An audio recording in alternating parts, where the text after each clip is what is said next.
Welcome all, and so happy to see that a lot of people have decided to spend the day with me. And let me just share my screen so we are good to go. You should now be able to see the presentation of today, which is about power of the MCE MCP. It's been, I think, less than a month since this has been released and put into production. So I always love playing with new gadgets. This is a really nice gadget. And I hope the next 45 minutes or so will give you an insight into how can you get started, some examples of what it can do, and yeah, we can get going from there. I know we have. I've been looking through the sign up list, and we have a lot of very different people who signed up. I can see some people are quite new to Salesforce. We have some MVPs with us today as well. We have some Salesforce employees as well. So I think the breadth, the width of the group is huge. So I acknowledge that some people will probably find it too easy. Some people will find it too complex, but I still hope some of you will find it exactly what you expected. It's difficult to satisfy all 200 and something attendees. But let's get going, and feel free to type your questions along the way. I'll do my best to answer all of them. So before we start, let me just give you a quick introduction to who I am. I am Lukas Lunow. I'm a lead consultant and marketing champion here at NoA Ignite. I've been working with Salesforce Marketing Cloud, specifically the good old exact target for, well, since 2014, I guess, so 12 years now. And obviously moving into the space of AI, Agentforce, MC Next, Data 360. This is me and my favorite Salesforce person, Gilda Hilaire, who's leading the Marketing Champion program during last year's Dreamforce event. I really enjoy being there, learning new things, meeting the peers, and sharing, as I will be doing today. I'm based in Copenhagen, Denmark, so now it's 8:36 in the morning, and I know people are joining from around the world. So wherever you are, good morning, good afternoon, good evening, or good night. Today, what is MCP? Why I see this, and others also see this as a USB standard for AI. How we can connect it to Marketing Cloud Engagement. What can we do this? How can we set it up? And what does it mean for security? What can we control and what we cannot control? Because as you will see, there are things that are a bit outside of our control.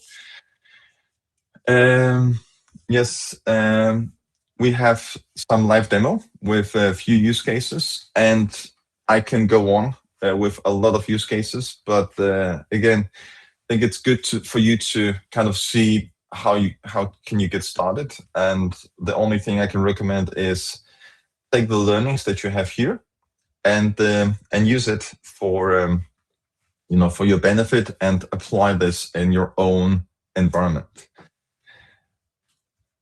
So again, I think we've all have some experience with LLMs, ChatGPT, Gemini, Claude. Without MCP, the AI is a consultant. You can ask it questions. You can ask it, how can I build a lookup rows function in AmpScript? How can I build a SQL query which gives me the most opened emails from the last 30 days on my Marketing Cloud? It brings you knowledge. But with the MCP, it becomes your real helping hand. To my example, you can ask LLM, how can I build a SQL query that will list the most opened emails sent over the last 30 days? What LLM can do, let's just assume it's Claude, it will give you the SQL query, and it will be for you to take that query, create a query activity in Marketing Cloud, put it in an automation, create a data extension for it to be for the output to be stored in. But you'll need to do this yourself. With the MCP, you can then say, oh, this is a nice query. Can you please create an automation, put this query activity there, create a data extension which is suitable for the type of output the query is producing, and run it. So it makes things much more end-to-end, much more applicable in real life. And we will see this, how it works later. And how it connects to MCE, well, you are the architect. It doesn't make the decisions for you. You need to know what you want to ask of it. And the LLM, which in our case will be Claude Code, will actually turn this into the blueprint. Because again, let's stick to the example. I think it's kind of a good one. If you ask Claude, listen, I want that query to return the most opened emails of the last 30 days. It is then Claude that will need to think for you. It will like, okay, opens emails. We need to query the open data view. We need to query the job data view. We need to query some other data views to actually get that information. It will then build that SQL for you. And if it didn't have the MCP, it will then stop. But if you connect it to the MCP, it will then understand how can Claude Code take that SQL and put it in MCE, And the result, then you have your automation, data extension, query, all live and running in Marketing Cloud Engagement. And what it enables? Well, I think it's important to say it enables everything that Salesforce APIs enable. And why is that? Well, MCP is not something that lives within Marketing Cloud Engagement. It does not open a new door to Marketing Cloud Engagement. You can say it sits on top of the existing API layer, be it like SOAP, REST, etc. And it can then guide the LLM of your choice to understand, what is my ability as the LLM to create that data extension? What can I use to do that? Or screw it. It can say, hey, am I even able to create a data extension or create an automation or create a query? It translates that natural language into those API instructions and translates the response from API back to human readable language across all of the APIs that are available. But of course, these APIs must be defined in the MCP. So this is where it becomes that translating layer. So on the left-hand side, you have everything that you can call, which is probabilistic. So you have that prompt to say, I want a data extension for the history. I want a data extension for the most opened emails. Then LM decides by querying the MCP tool selection. It will say, oh, if you want that data extension, I need to find out with the MCP, what is a data extension? Well, probably the LLM already knows that, but what is expected from me as an LLM to create the data extension in Marketing Cloud? And then it, of course, needs to be authenticated. It needs to have access to Marketing Cloud, and it needs to have the right permissions to create that data extension through the API call.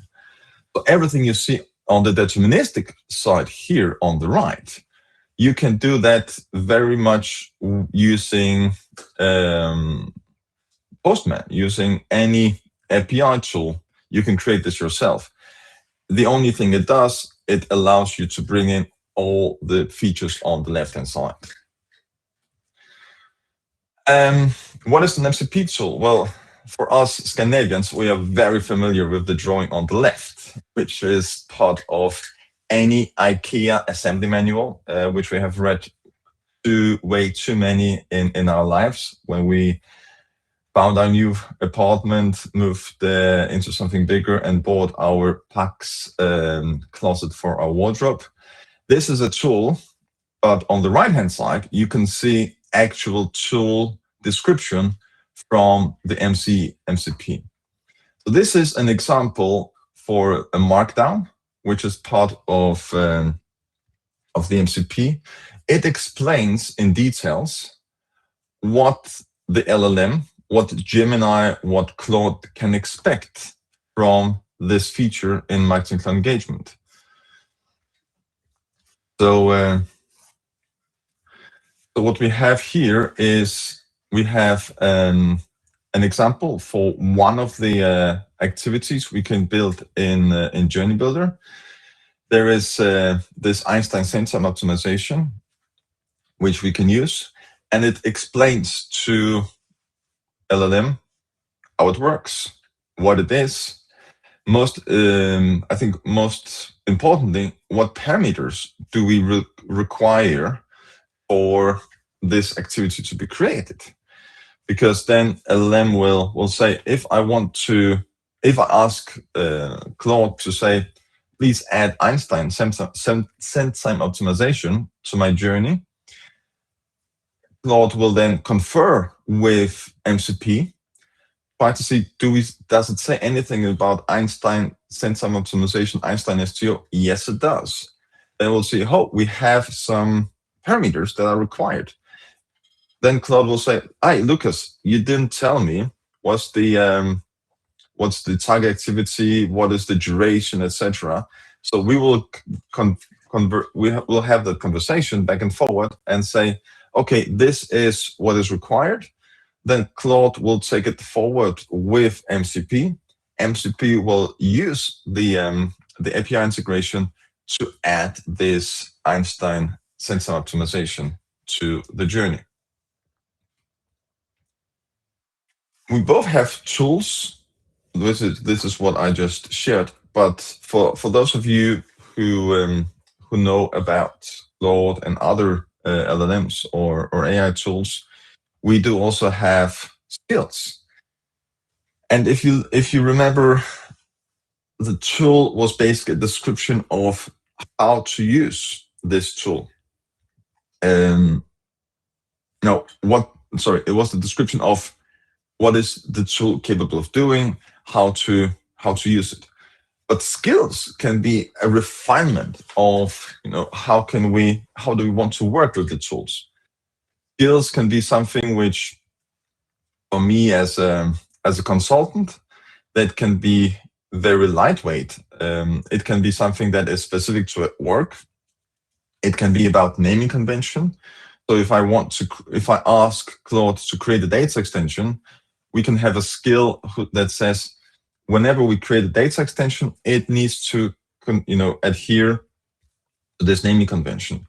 Or it can have some skills that can refine how are we working with SQL, because we all know the SQL in SFMC is not the full SQL that we know, and it can have that extra layer of finesse in refining what is going on between us, MCP, and Marketing Cloud Engagement.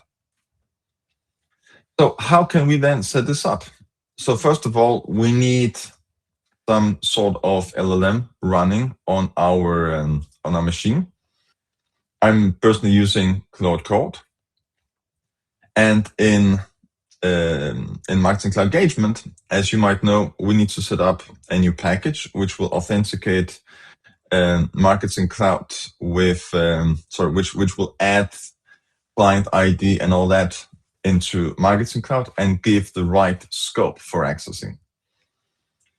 Using that client ID and tenant ID, we can add the MCP server to our client. And then as the last thing, we just authenticate. I'll not go too much into details on how to do this. I think there are a lot of excellent guides explaining step by step how to connect these. But what I'll do is I'll quickly show you here in my own environment. I created this package, and as you can see, if we look at security, it's very important that you observe the scope of all this. Because right now I have added, read and write on many of these components here, but I've also added just read.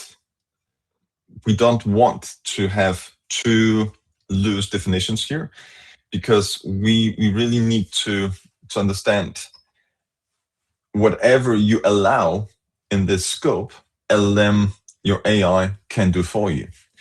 And until you can kind of have the confidence in AI not screwing things up, you might want to reduce the number of records here where it both says read and write.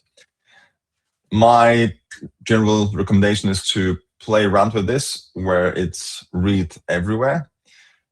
Let it help you understand automations, let it help you understand which queries can be optimized for performance. And then later on, when you are more and more familiar, maybe put one or two writes on this as well. Let me just continue with the slide deck here. And again, once everything is set up, we can run the OAuth and authenticate MCP to Marketing Cloud Engagement. And you might think, Lukas, why are we even having this presentation? Because Salesforce already has Agentforce. They already do have their own AI tool. Well, MCP for me is an internal build tool. As we've been discussing, first of all, okay, MC doesn't even have Agentforce. It can get some access to Agentforce if you have MC Plus, which combines MC with MC Next. But in the end, it doesn't have any sophisticated AI. So MCP is your build tool, which is helping you replicate journeys or optimize automations, deploy new types of emails. Whereas Agentforce, it's more customer facing. So it's more about customer service. It's more about SDR agents. It speaks with your customer. It's not a tool in your toolkit. So if you have MC Plus, when you have access to Agentforce and Marketing Cloud Engagement, using MCP can help you optimize your workflows internally, and let Agentforce take care of the funnel, take care of that real-time journey decisioning, all of that stuff. It is complementing each other. It's not replacing each other.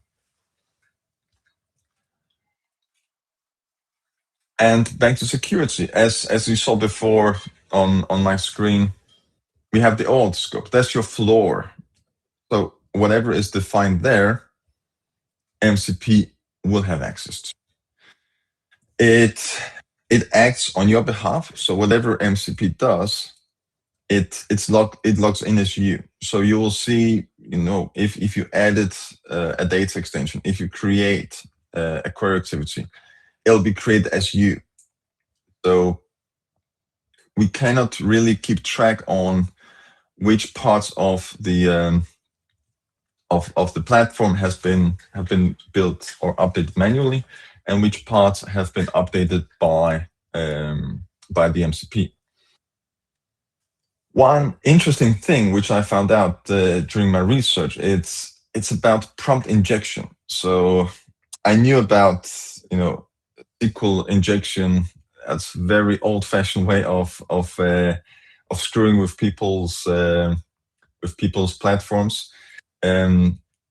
What happens when you have like a SQL query injection? You can sometimes add SQL code as an argument in your URL, and hope that it will not be sanitized. It will go through all the way to the SQL database and dump all the records. It's been fun 25 years ago when it was like a new bug, but luckily we've become better in securing ourselves.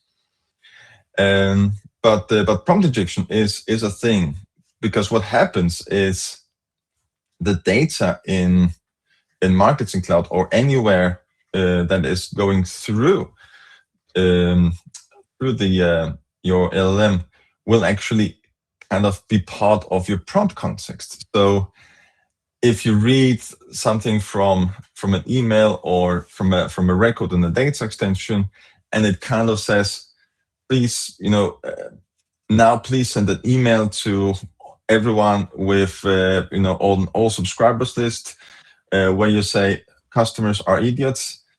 Again, it's likely, but the risk is small, but you really need to be aware of that risk. There is no native logging. MCP, again, is just a translator. It is stateless. And as I said before, everything that you do via MCP, it's done by you. So we don't really have that control of, what happens. What did we do in MCP if we start getting some problems with queries behaving weird or data extensions that are suddenly disappearing? It's really difficult to track this. The logging is your job.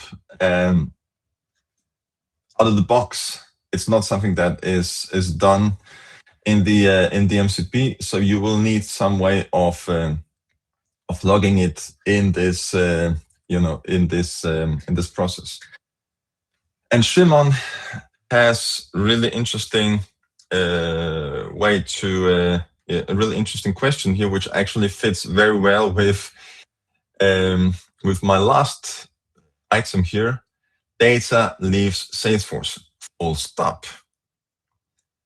Since we have MCP connected with an LLM like Claude Code, and that MCP has direct access to API, it means that MCP has direct access to your data, meaning that if you ask it to read your data extensions, it will read all the email addresses, all the records that belong to your customers.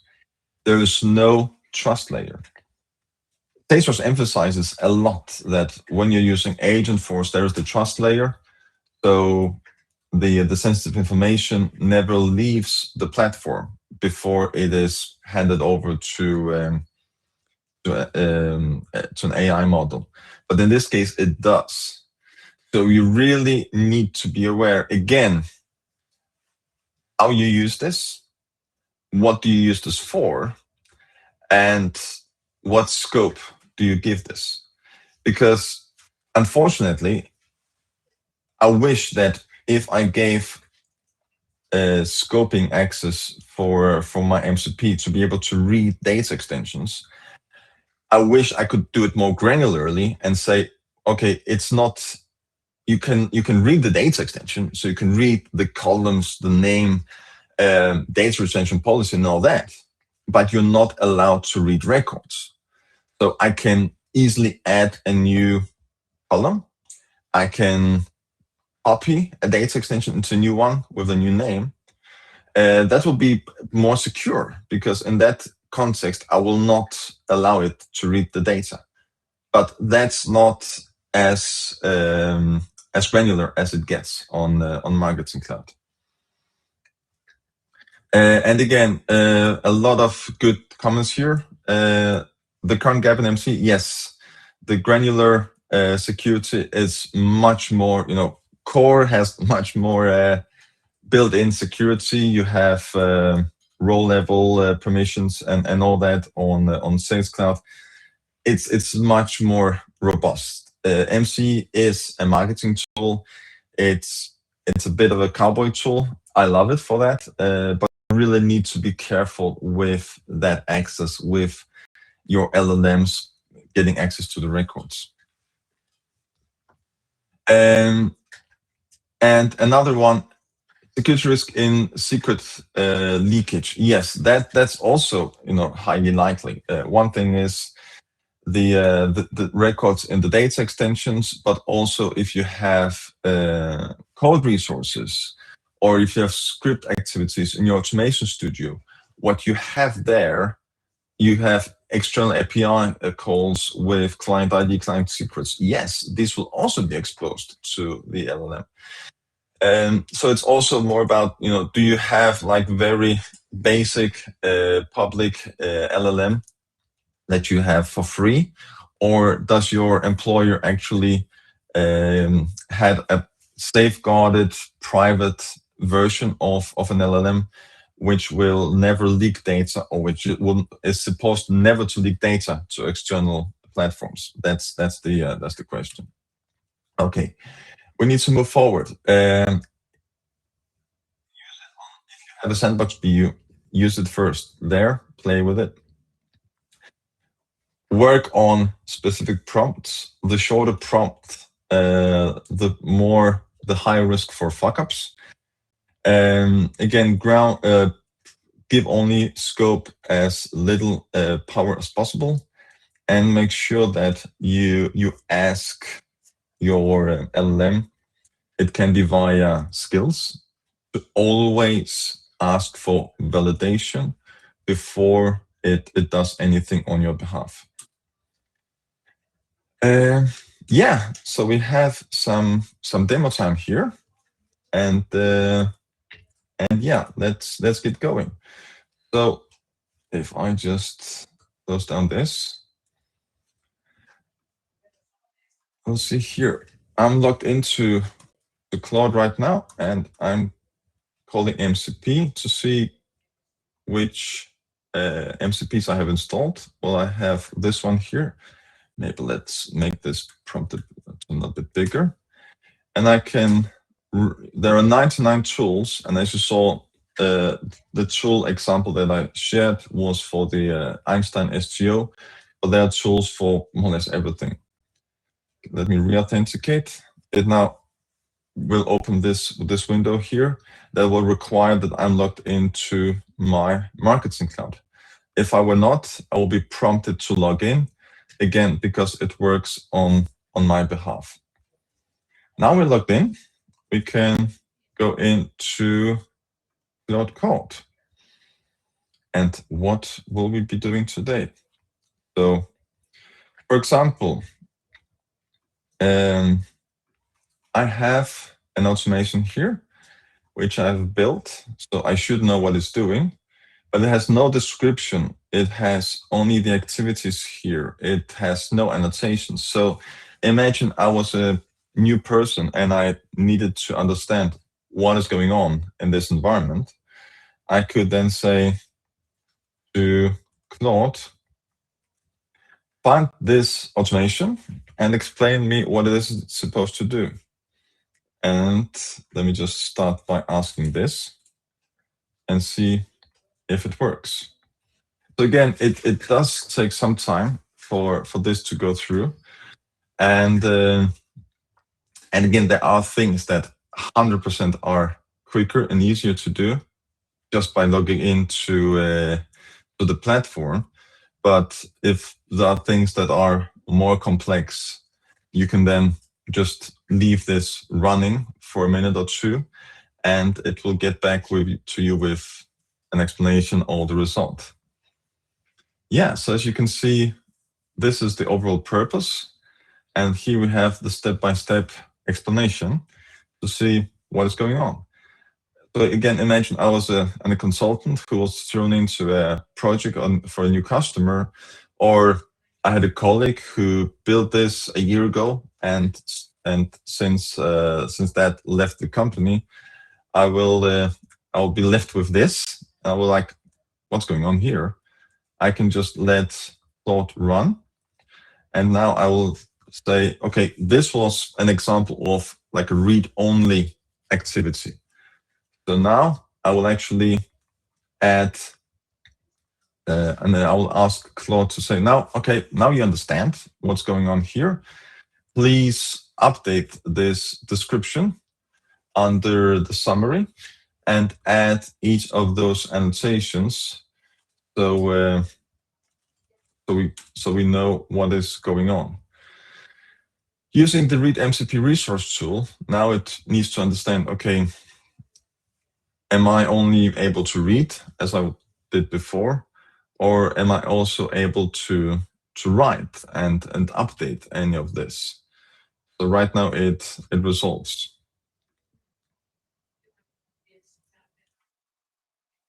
And Jakob, you have a question here while we're waiting. Do you see a path where the functionality is provided by the MCE connected with external LLM provided through MCP instead becomes an embedded functionality MCE next? Yes, 100%. So I think right now we are seeing some of this, because if you're working with MC Next, I think Salesforce is putting a lot of emphasis on using Agentforce for creating campaigns.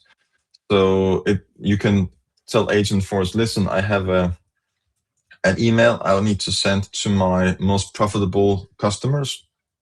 The email should promote our latest product release of this and this shoe. And I want the email to have hero content with a full width image, blah, blah, blah. So already now, this is part of how MC Next is running. So again, using MCP on MCE will also kind of be a bridge builder for you when you get access, if you get access to MC Next and all these functionalities. So you can actually be a better, you can adopt these new features that are coming out of the box in MC Next much easily. And it looks like it's actually done. Let's see if it managed to. Yes, see? The description here, which was empty before, now has been updated. And annotations on each steps have also been added.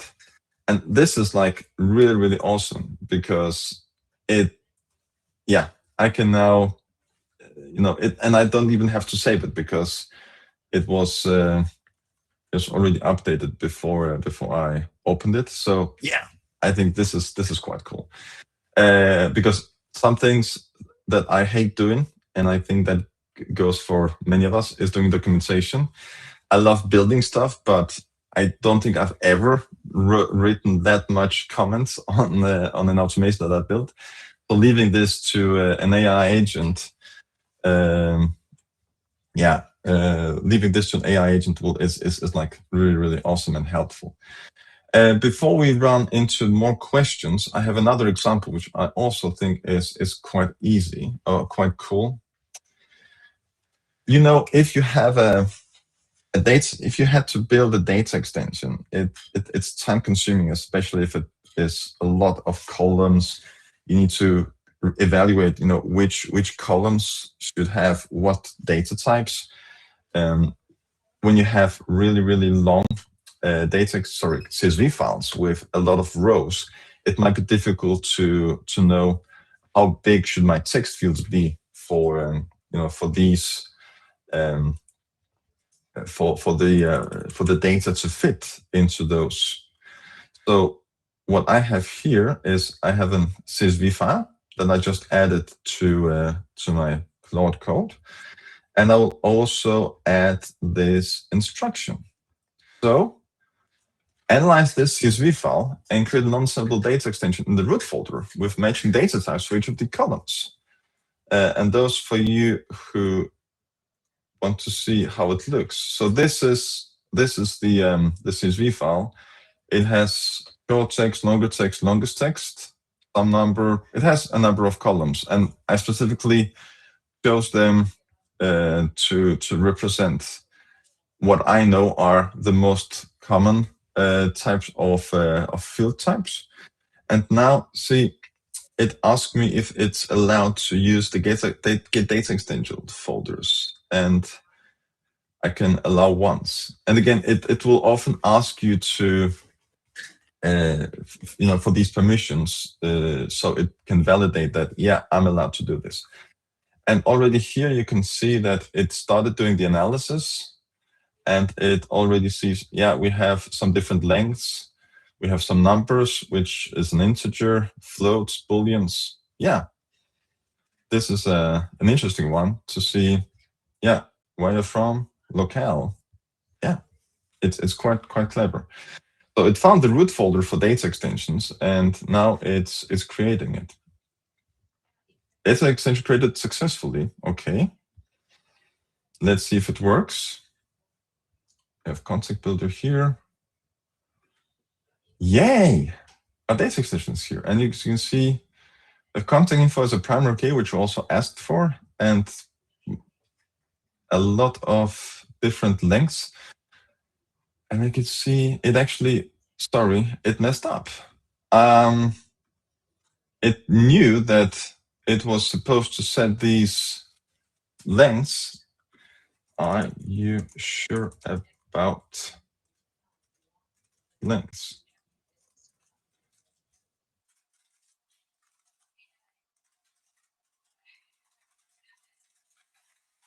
Again, it told me that it successfully created those fields with 3 different lengths. But if you look at the actual data extension, all of the 3 fields are 100 characters.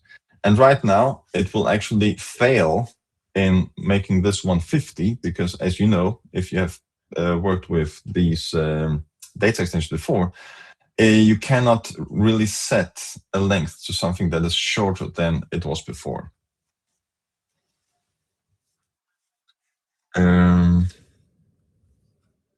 Yeah.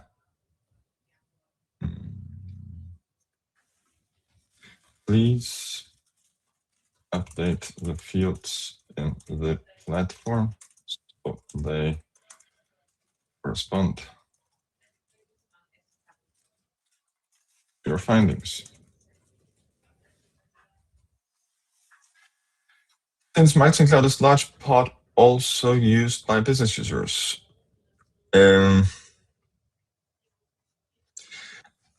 I don't, I think for business users, I'll be very, very careful, because now I can allow this to run this update. Did it work? It didn't work, because longest text should be 150, but it told me before it should be 500. Again, so it's far from perfect, and it is, again, back to the point, business users, it still requires you to have some proper understanding of the platform before you go crazy and start building on it. I'm not sure I will allow business users to play around with this. I see this more as a time saver for people. See, it's still 100. So again, it's easier for me just to say, nah, I'll do it myself. I can't be bothered waiting for your incompetence. So I'll do this 150.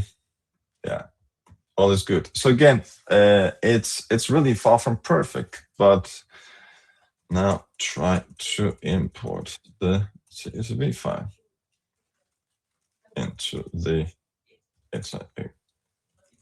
Because it already read the CSV file, instead of putting it into import and uploading it.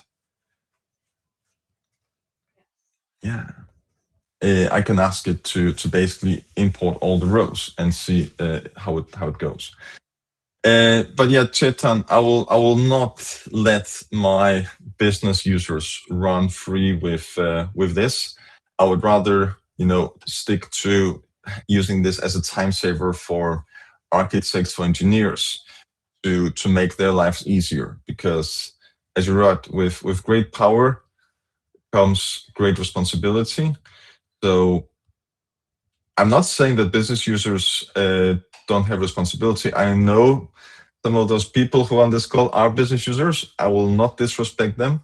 But again, as you can see, it's not that LLM thinks for you.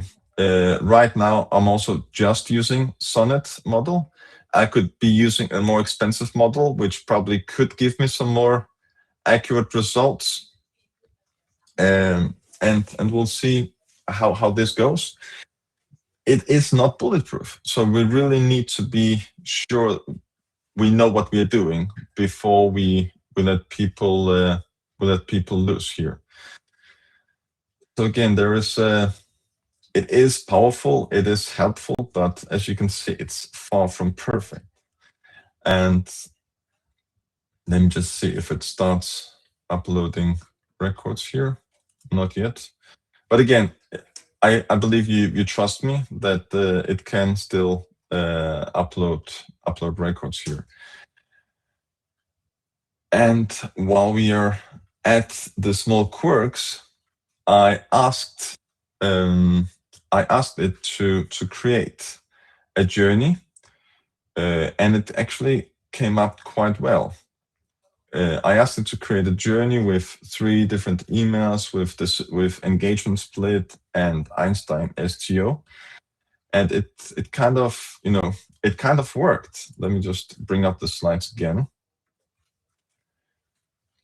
So again, create a journey which will use Lukas himself, data extension as entry, send email 1, and then wait, do a decision split, and use Einstein system optimization. I look in the window of 24 hours. The journey should run once upon activation. Blah, blah, blah. Yes, found all the 3 emails. Let's do. So what it came up with is data extension, Lukas himself. Yeah, it worked fine. Schedule on activation. It worked fine. Then we have email 1. Then we have 3 days. Open email 1. Yes, no. Yeah, it worked fine. And we have Einstein STO. Well, sort of, because it's actually not how it ended up looking. It ended up looking like this. I was like, wait a minute. Why did you create what looks like a custom journey builder activity on my canvas if you knew that there was a tool in the MCP specifically for creating Einstein STO? And I came in and said, produced by Einstein STO. I didn't even misspell it. So again, why on earth did it create this, whatever that is, instead of using the standard Einstein STO that was available? I have no clue. So again, maybe use some skills to fine tune this and make sure that if you see it, repeating some mistakes, like with the length of, with the field lengths, or coming up with some hallucinations around the activities in Journey Builder, yes, you can definitely ask it to be more careful in those skills. And you can use global platform skills to say, listen, ask me to confirm before you do anything. Use best practices for running SQL queries in Marketing Cloud. These are the global. And then maybe per project, per client, you can have some org-specific things like naming conventions, guardrails, etc.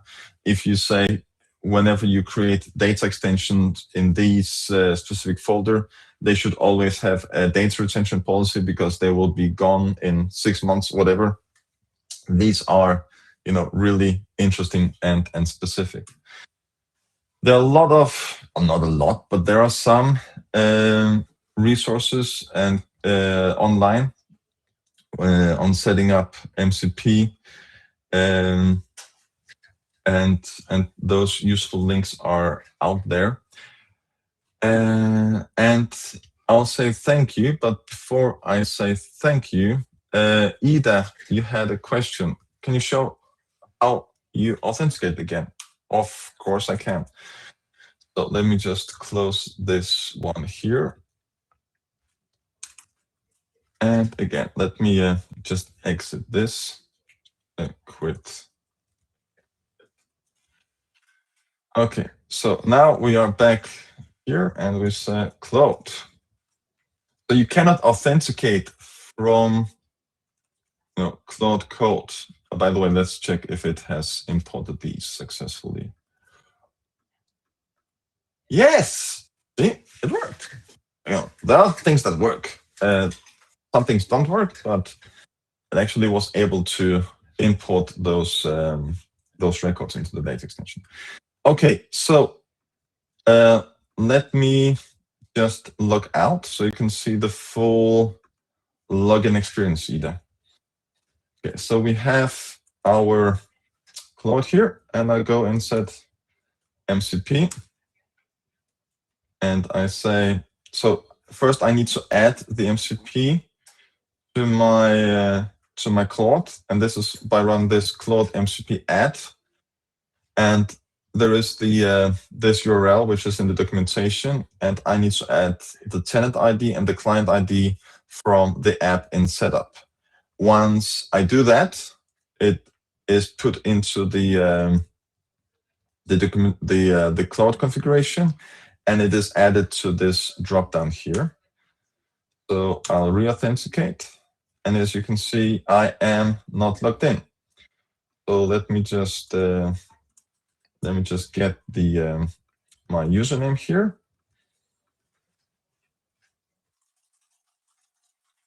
and I'm logging in. And yeah, I'm logged in, and it now goes back to authenticate successful. And now I'm connected. So that was basically it. So again, super easy.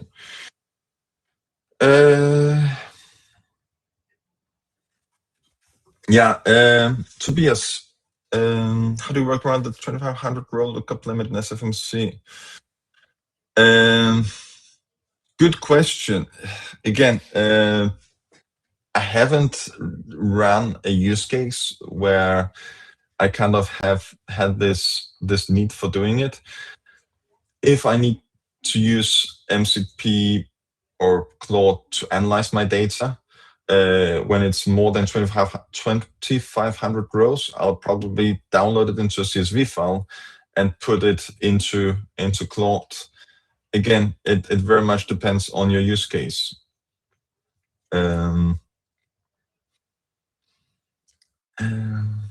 Have you come across any best good practice for how do you set up Claude to support teamwork?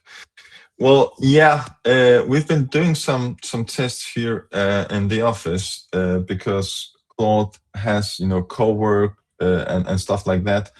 There is not really a way that we can collaborate on this as such, but we have our corporate Claude setup here.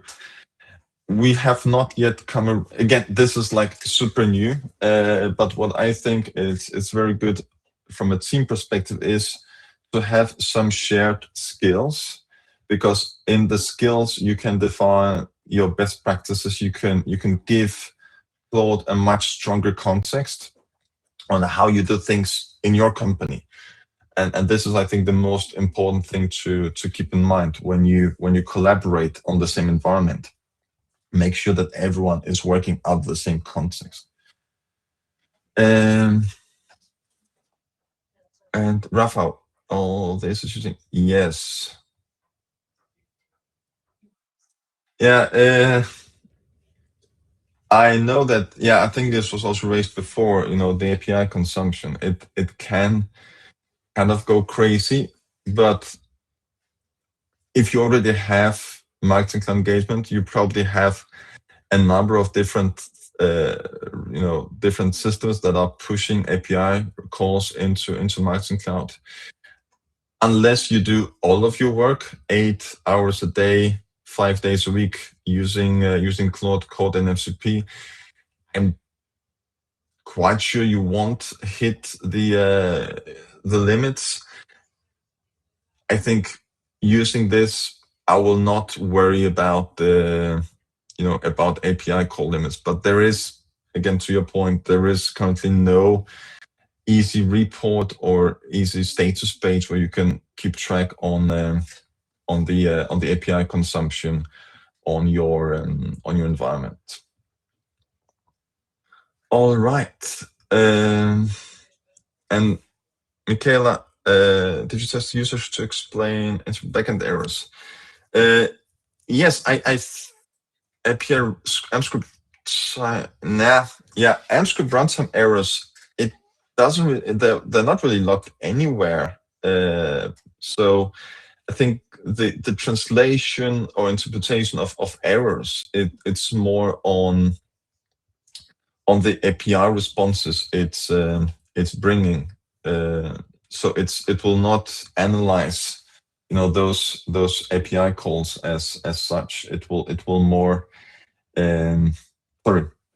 it will not analyze MScript runtime errors because it's not keeping an eye on your emails at runtime, unless you, of course, you can log your emails to if something happens, you can use the try catch statements in your emails to log the errors in the data extension, and then you can run Claude Code through MCP to say, hey, can you go through the last 24 hours of our MScript errors to see if there are some commonalities in what is being logged, what is going wrong, and try to derive something from there. Because then it will say, oh, we have this email name on job ID 5541. It keeps complaining about this error. Then it will be able to go in, open that email, look at the MScript, and hopefully it can find the source of the error. Because again, it will see, oh, we have a lookup rows to that data extension. Let me have a look on those records to see what can be the problem.